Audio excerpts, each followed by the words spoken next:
জাতীয় পার্টি কখনো 14 দলীয় জোট আওয়ামী লীগের সঙ্গেও ছিল না।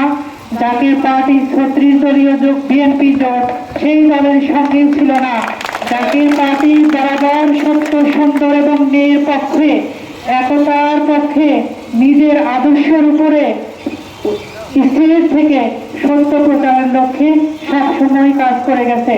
কাজেই আমরা কোনো দলের নেজুর নই, আমরা সত্যের পক্ষে।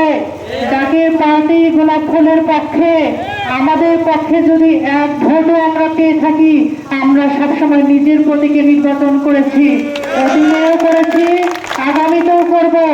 আপনারা সকলে জাতীয় পার্টির পক্ষে আছেন না? সত্য সুন্দরবনের পক্ষে আছেন না? আপনারা সকলে জাতীয় পার্টির গুণগান নিয়ে গোলাপ ফুল মার্কা, এই গোলাপ ফুল প্রতীক নিয়ে গ্রাম গ্রামান্তরে চলে যাবেন, আমরাও যাব। সত্তর বিজয় হবে ইনশাআল্লাহ। জাতীয় পার্টি জিন্দাবাদ, মুস্তফা আমির ফয়সাল জিন্দাবাদ, খাজা ফারাহ আমির ফয়সাল মুজাদ্দেদি জিন্দাবাদ।